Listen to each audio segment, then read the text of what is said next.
स्वागत है आप सभी का हमारे इस चैनल पर। तो मैं आपको पढ़ा रहा हूँ राष्ट्रीय गौरव पर्यावरण एवं मानवाधिकार अनिवार्य प्रश्न पत्र। अगर आप सेकेंड ईयर में हैं, चाहे बीए कर रहे हैं, बीएससी कर रहे हैं, बीकॉम, बीएससी कुछ भी कर रहे हैं, अगर आप सेकेंड ईयर में हैं तो आप ये एग्ज़ाम दे सकते हैं। अगर सेकेंड ईयर में आप नहीं दे सकते, किसी प्रकार से कोई समस्या है, अगर आप नहीं दे पाए तो फिर थर्ड ईयर में आपको देना ही पड़ेगा, यानी फाइनल ईयर में अनिवार्य रूप से परीक्षा आपको देनी पड़ेगी और पास होना भी अनिवार्य होता है। तो अच्छा रहेगा कि आप एक बार सेकेंड ईयर में भी इस परीक्षा को दे दीजिए। अगर पास हो जाते हैं तो थर्ड ईयर में नहीं देना पड़ेगा। अगर आप फेल हो जाते हैं तो एक मौका और मिलेगा फाइनल ईयर यानी कि थर्ड ईयर में। ओके, तो अच्छा रहेगा कि आप सेकेंड ईयर में हैं तो एक बार इस परीक्षा को दे दीजिए। तो चलिए हम लोग बात करते हैं राष्ट्रीय गौरव पर्यावरण मानवाधिकार अनिवार्य प्रश्न पत्र की। इसको मैं प्रश्नों के माध्यम से हल करा रहा था। ओके, जितने भी प्रश्न आए हैं अभी तक या जितने आ सकते हैं उन सारे प्रश्नों को मैंने लिया है और पीडीएफ भी आपको प्रोवाइड कर रहा हूं। देखिए 328 नंबर क्वेश्चन तक हम लोगों ने कर लिया था। उसके आगे है 329 नंबर का प्रश्न। देश के अभिधान नामक पुस्तक है, ये देश के अभिधान नामक पुस्तक है, किसकी रचना है, मतलब किसकी पुस्तक है आपको बताना है। Option A Rajbali, option B Vishambhar Sharan Pathak की, ऑप्शन सी है गुरुदत्त की, या ऑप्शन डी जगदीश सहाय श्रीवास्तव की। ओके, आपको बताना है देश के अभिधान नामक पुस्तक के लेखक कौन है। तो इसका जो सही ऑप्शन है बी होगा, विशंबर शरण पाठक की। ओके, विशंबर शरण पाठक की ये जो पुस्तक है। ओके, फिर अगला प्रश्न है, निम्नलिखित में से कृषि का प्राचीनतम साक्ष्य किस काल से प्राप्त हुआ है। ओके, कृषि का प्राचीनतम साक्ष्य किस काल से मिला है। ऑप्शन ए आपका है ताम्रपाषाण काल, ऑप्शन बी नवपाषाण काल, ऑप्शन सी मध्यपाषाण काल, ऑप्शन डी पुरापाषाण काल। तो आपको बताना है कृषि का साक्ष्य या कृषि का प्राचीनतम प्रमाण किस काल से प्राप्त हुआ है। तो कृषि का प्राचीनतम साक्ष्य जो प्राप्त हुआ है नवपाषाण काल में। ओके, नवपाषाण कालीन एक स्थल है, मेहरगढ़ कहते हैं उसको, उस स्थल का नाम है मेहरगढ़, वो नवपाषाण कालीन स्थल है, वहीं पर कृषि का प्रथम साक्ष्य प्राप्त हुआ है। तो इसलिए यहाँ पर ऑप्शन आपका बी सही होगा, नवपाषाण काल में कृषि का प्राचीनतम प्रमाण या साक्ष्य मिला है।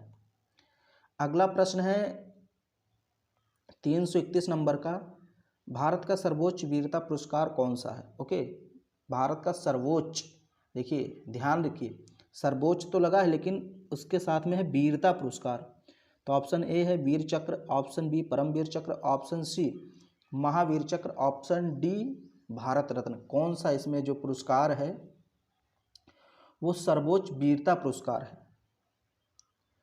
तो यहाँ पर जो ऑप्शन है आपका बी परमवीर चक्र। ओके, परमवीर चक्र भारत का सर्वोच्च वीरता पुरस्कार है। यहाँ पर वीरता लगा हुआ, इसको ध्यान में रखिएगा। अभी आगे एक प्रश्न और है। ओके, तो भारत का सर्वोच्च वीरता पुरस्कार परमवीर चक्र है। अगला प्रश्न है आपका, देखिए उसी से संबंधित है, भारत का सर्वोच्च राष्ट्रीय पुरस्कार, यहाँ पर राष्ट्रीय है, वहाँ पर वीरता लगा था, यहाँ पर राष्ट्रीय पुरस्कार। Option A Padma Vibhushan, option B Padma Bhushan, option C Padmashri, option D Bharat Ratna. Okay, तो यहाँ पर जो आपका ऑप्शन होगा भारत रत्न। ओके, भारत का सर्वोच्च राष्ट्रीय पुरस्कार भारत रत्न, भारत का सर्वोच्च वीरता पुरस्कार परमवीर चक्र, दोनों में डिफरेंट करिएगा और याद रखिएगा। फिर यहाँ पर आपका प्रश्न है अगला 333 नंबर का, गायत्री मंत्र का उल्लेख ऋग्वेद के किस मंडल में किया गया है। ओके, गायत्री मंत्र का उल्लेख ऋग्वेद के किस मंडल में किया गया है। तो टोटल ऋग्वेद में 10 मंडल हैं। ओके, प्रथम मंडल में किया गया है ऑप्शन ए, ऑप्शन बी सप्तम मंडल में या 7वें मंडल में, ऑप्शन बी नवम मंडल यानी 9, ऑप्शन डी तृतीय मंडल में। आपको बताना है गायत्री मंत्र का उल्लेख ऋग्वेद के किस मंडल में किया गया है। तो टोटल इसके 10 मंडल हैं और तीसरे मंडल में गायत्री मंत्र का उल्लेख किया गया है। ओके, गायत्री मंत्र जो कि सूर्य देवता सविता को समर्पित प्रसिद्ध गायत्री मंत्र है। सूर्य देवता सविता को समर्पित है। ओके, तो तीसरे मंडल में। अब यहाँ पर एक चीज़ और देख लीजिए, जो ऋग्वेद में टोटल 10 मंडल हैं, इसका जो पहला मंडल और 10वां मंडल है वो सबसे अंत में जोड़ा गया था, और 9वां जो मंडल है, 9th, ओके, जो 9वां मंडल है इसमें सोम देवता का उल्लेख किया गया है। सोम देवता का उल्लेख कभी कभी आपसे पूछ लेगा कि भाई सोम देवता को उल्लेख ऋग्वेद के किस मंडल में किया गया है, तो 9वें मंडल में। ओके, चार वर्णों की बात किस मंडल में की गई है? 4 वर्ण। ओके, आप जानते हैं चतुर्वर्ण कहा जाता है जिसको, ब्राह्मण क्षत्रिय वैश्य शूद्र, इनका उल्लेख ऋग्वेद के किस मंडल में किया गया है? 4 वर्णों की बात किस वेद में की गई, मतलब किस मंडल में की गई है? तो 10वें मंडल में। तो 3 क्वेश्चन यहाँ से आप समझ जाइए। पहला तो भाई सूर्य का या सूर्य देवता से रिलेटेड जो गायत्री मंत्र है उसका वर्णन 3य मंडल में, सोम देवता से रिलेटेड जो कुछ है वो सब 9वें मंडल में, और चतुर्वर्ण का उल्लेख 10वें मंडल में किया गया है। तो यहाँ पर पूछा था गायत्री मंत्र का उल्लेख, तो 3य मंडल में। मैं इसलिए थोड़ा सा बता देता हूँ ताकि उससे रिलेटेड अगर क्वेश्चन पूछे तो वो भी आपका फाइनल हो जाए।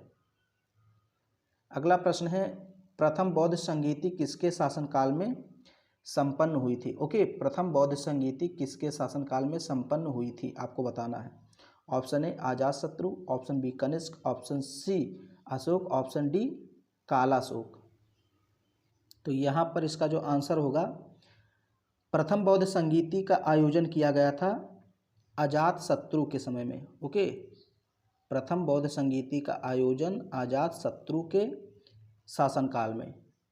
और जो दूसरी बौद्ध संगीति थी कालाशोक, जो दूसरी थी वो कालाशोक, यहाँ पर इसके सामने 2 लिख देते हैं। ओके, दूसरी कालाशोक और तीसरी अशोक, चौथी कनिष्क। ओके, तो ये बात ध्यान में रखना, जो पहली बौद्ध संगीति हुई अजातशत्रु के शासनकाल में, दूसरी कालाशोक, ओके, दूसरी कालाशोक, तीसरी अशोक और चौथी संगीति जो हुई थी कनिष्क के शासनकाल में हुई थी। अगला प्रश्न है, यहाँ पर एक क्वेश्चन आपसे पूछा है, कथन है। ओके, तो कथन है, संस्कृति वह वस्तु मानी जाती है जो हमारे संपूर्ण जीवन में व्यापे हुए है, मतलब व्यापक रूप से फैली हुई है। ओके, तो इसको बोलते हैं व्यापे हुए है। संस्कृति वह वस्तु मानी जाती है जो हमारे संपूर्ण जीवन में व्यापे हुए है तथा जिसकी रचना एवं विकास में अनेक पीढ़ियों के अनुभव का हाथ है। यह कथन किसका है? Option A Ramdhari Singh Dinkar, option B Rabindranath Tagore, option C Sarvepalli Radhakrishnan, option D Kabir. किसका ये कथन है? ओके, यानी संस्कृति वाला जो पूरा कथन है कि भाई संस्कृति वह वस्तु जो हमारे संपूर्ण जीवन में व्यापे हुए है जिसकी रचना में विकास में अनेक पीढ़ियों का अनुभव का हाथ है, तो ये किसने कहा था? तो इसका जो ऑप्शन है वो सही होगा, option A Ramdhari Singh Dinkar. Okay, याद रखना इसको। अगला प्रश्न है, यहाँ देखिए 336 नंबर का, जैन तीर्थंकरों की जीवनी भद्रबाहु द्वारा रचित किस पुस्तक में है? यानी इसमें से कौन सी पुस्तक है जिसकी रचना भद्रबाहु ने की? Option A Dharmasutra, option B Sankhya Darshan, option C Kalpasutra, option D Gautam Buddha. जितने भी जैन तीर्थंकर हुए उन सबकी जीवनी भद्रबाहु ने लिखी है, तो भद्रबाहु ने अपनी किस पुस्तक में उसको लिखा है? तो इसका जो आंसर होगा कल्पसूत्र होगा। ओके, कल्पसूत्र की रचना भद्रबाहु ने की, जो कि जैन तीर्थंकरों की जीवनी का संकलन है। मतलब इसमें भद्रबाहु ने जैन तीर्थंकरों की जीवनियाँ लिखी हैं, उनके जीवन के बारे में लिखे, जीवन चरित्र का वर्णन किया। ओके, और ये जो कल्पसूत्र है ये संस्कृत भाषा में लिखा गया है, संस्कृत भाषा में। ओके, तो ये बात ध्यान में रखना। अब यहाँ पर एक बहुत ही सरल प्रश्न मैंने लिया है 337 नंबर का, महावीर स्वामी के बचपन का नाम क्या था? Option A Krishna, option B Anand, option C Siddhartha, option D Vardhaman. तो इसका आंसर आप सभी लोग जानते हैं, मिनट,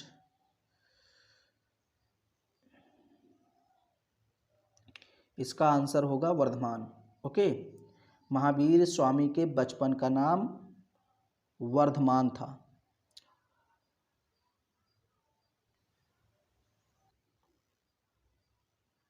अगला प्रश्न भी बहुत ही सरल है।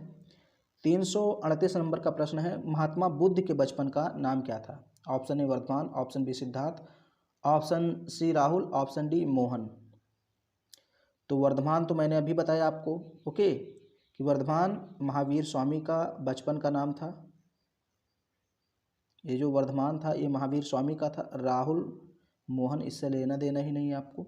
तो यहाँ पर ऑप्शन बी आपका जो है वो सही होगा, सिद्धार्थ। महात्मा बुद्ध के बचपन का नाम सिद्धार्थ था। और एक बात और जान लीजिए, जो महावीर स्वामी के पिताजी थे उनका नाम भी सिद्धार्थ था। ओके, महावीर स्वामी के पिताजी का नाम सिद्धार्थ था और महात्मा बुद्ध के बचपन का नाम सिद्धार्थ था। ये दोनों फैक्ट याद रखिए क्योंकि क्वेश्चन कहीं से भी पूछ सकता है।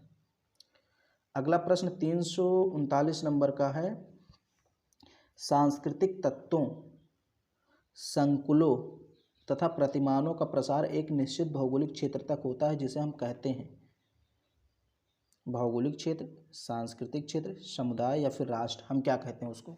ओके, पहले इस क्वेश्चन को आपको ध्यान से पढ़ना है। सांस्कृतिक तत्वों, संकुलों एवं प्रतिमानों का प्रचार प्रसार एक निश्चित भौगोलिक क्षेत्र तक होता है जिसे हम लोग कहते हैं।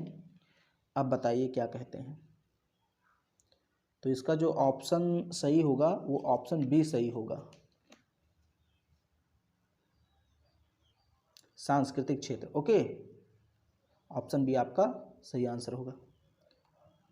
फिर अगला प्रश्न है, विश्व में कुल कितने महासागर हैं? 340 नंबर का प्रश्न है, विश्व में कुल कितने महासागर हैं? Option A 5, option B 7, option C 4, option D 9। तो वैसे तो मैंने क्वेश्चन बैंक में देखा या फिर गाइड में देखा तो वहाँ पर जो ऑप्शन है आपका सी दिखा रहा है, जो कि गलत है, गलत है। सही आंसर आपका होगा ए 5। ओके, विश्व में कुल 5 महासागर हैं। 5 महासागर कौन कौन से, मैं नाम बता देता हूँ आपको। प्रशांत महासागर, हिंद महासागर, अटलांटिक महासागर, दक्षिणी महासागर और आर्कटिक महासागर, ये 5 महासागर हैं। अगला प्रश्न महासागरों से ही संबंधित है, विश्व का सबसे बड़ा महासागर कौन सा है? ऑप्शन ए प्रशांत महासागर, ऑप्शन बी हिंद महासागर, ऑप्शन सी आर्कटिक महासागर, ऑप्शन डी अटलांटिक महासागर। ओके, तो यहाँ पर जो आपका देखिए, सबसे बड़ा महासागर जो है वो प्रशांत महासागर है, सबसे छोटा महासागर आर्कटिक महासागर। ओके, तो सबसे बड़ा पूछा है तो आपका प्रशांत महासागर सही होगा। फिर अगला जो प्रश्न है 342 नंबर का, विश्व में कुल कितने महाद्वीप हैं? Option A 5, option B 9, option C 7, option D 6। तो अभी अगर हम मानेंगे तो भाई कुल द्वीपों की संख्या 7 है। ओके, कौन कौन से हैं?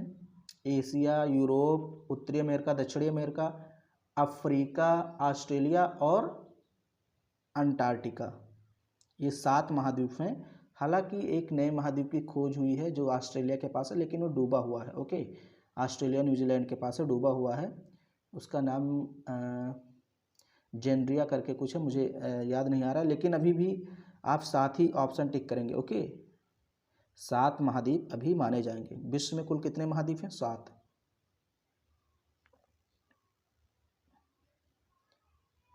अगला प्रश्न, ब्लैक पैगोडा कहाँ स्थित है? Okay, option A Madurai, option B Konark, option C Khajuraho, option D इनमें से कोई नहीं।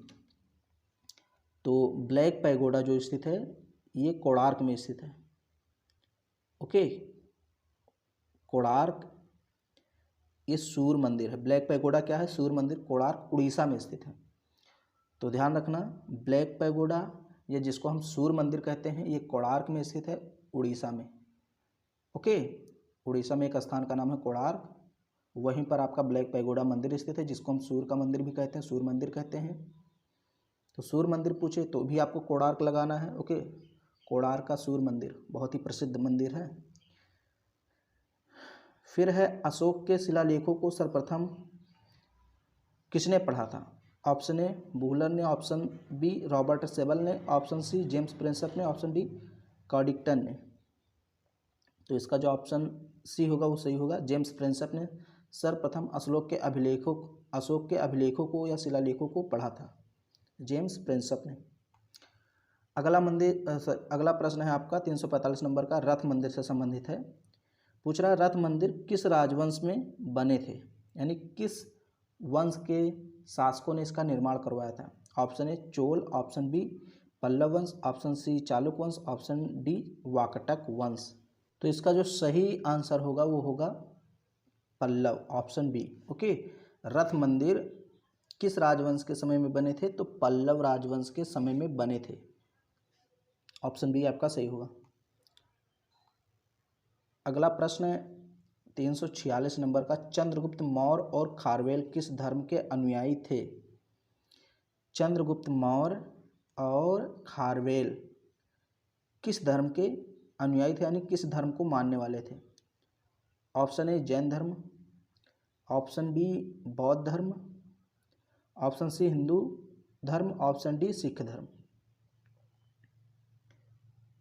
तो इसका जो सही आंसर होगा ऑप्शन ए होगा। ओके, सही उत्तर आंसर मतलब ऑप्शन ए जैन धर्म।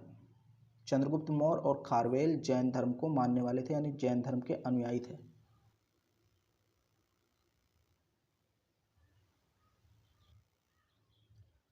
अगला प्रश्न है 347 नंबर का,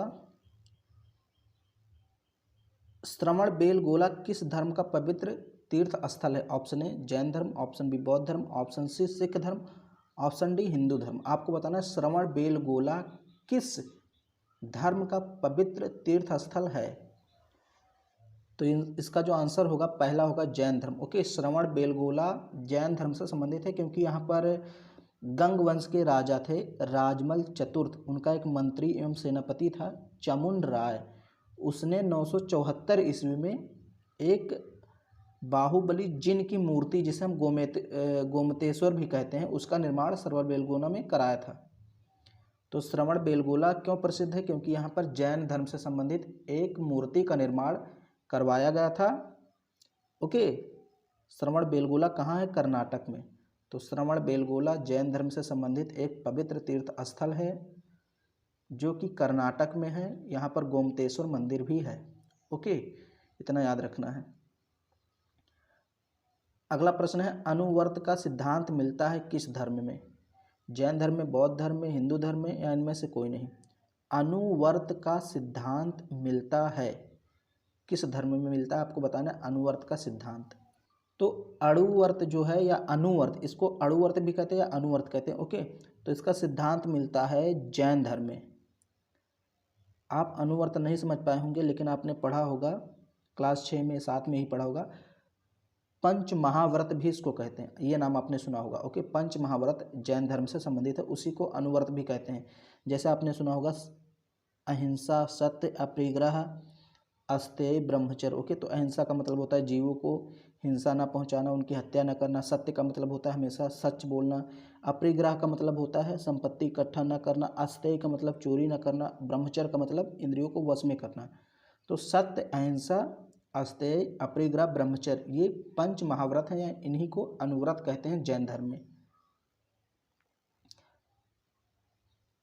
अब यहाँ पर है अंग ग्रंथों का संकलन किस धर्म से है। Option A Jain, option B बौद्ध, option C Parsi, option D इनमें से कोई नहीं। अंग ग्रंथों का संकलन किस धर्म से है या किस धर्म में है, किस धर्म से संबंधित है आप। तो इसका जो आंसर होगा वो भी ऑप्शन ए होगा, जैन धर्म। अंग ग्रंथों का संकलन जैन धर्म से है। अगला प्रश्न है निर्ग्रंथ किसे कहा जाता है, ये भी जैन धर्म से ही संबंधित है। निर्ग्रंथ किसे कहा जाता है। ऑप्शन ए जैनों को, ऑप्शन ई बौद्धों को, ऑप्शन सी हिंदुओं को, ऑप्शन डी सिखों को। तो निर्ग्रंथ किसे कहा जाता है ये आपको बताना है।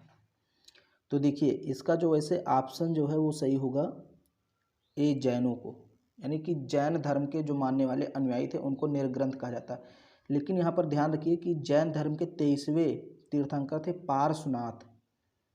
जैन धर्म के 23वें तीर्थंकर, इसको आप चाहें तो लिख भी सकते हैं। जैन धर्म के 23वें तीर्थंकर थे पार्श्वनाथ, जो कि काशी के इक्ष्वाकु वंशीय राजा अश्वसेन के पुत्र थे। पार्श्वनाथ किसके पुत्र थे? इक्ष्वाकु वंशीय काशी के राजा अश्वसेन के पुत्र थे। तो इन्हीं के अनुयायी को निर्ग्रंथ कहा गया, यानी जैन धर्म के 23वें तीर्थंकर के अनुयायी को निर्ग्रंथ कहा गया था। जैन धर्म के 23वें तीर्थंकर पार्श्वनाथ के अनुयायी को निर्ग्रंथ कहा गया, चूंकि वो भी बौद्ध जैन धर्म से संबंधित है, इसलिए यहाँ पर जैनों को कह दिया गया। फिर यहाँ पर अगला प्रश्न है, बौद्ध धर्म की संगीति यानी चौथी बौद्ध संगीति कहाँ हुई थी? Option A Rajgriha, option B Vaishali, option C Pataliputra, option D Kashmir.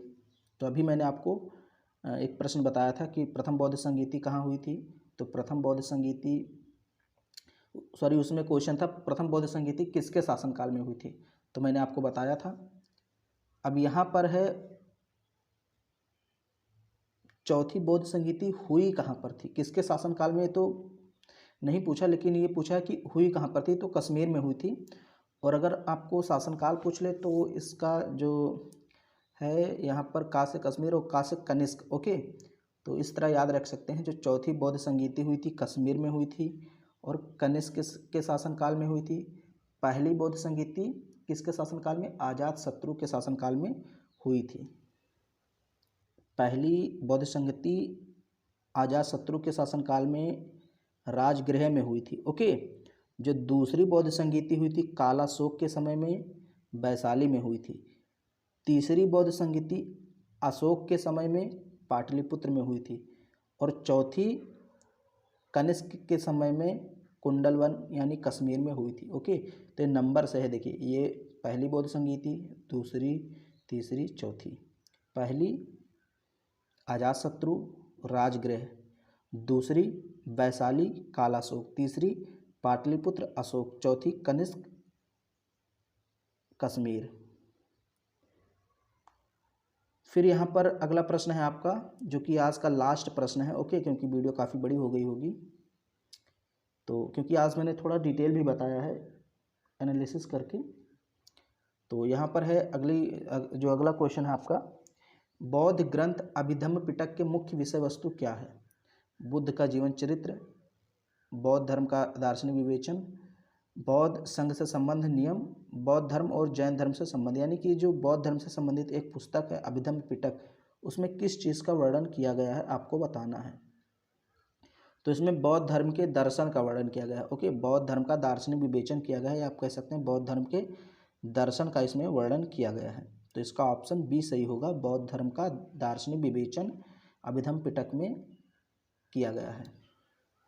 तो हम लोग यहीं पर इसको वीडियो को स्टॉप करते हैं। वीडियो अगर पसंद आई तो उसको लाइक कीजिए, शेयर कीजिए। चैनल पर पहली बार आए हैं तो चैनल को सब्सक्राइब जरूर कीजिए।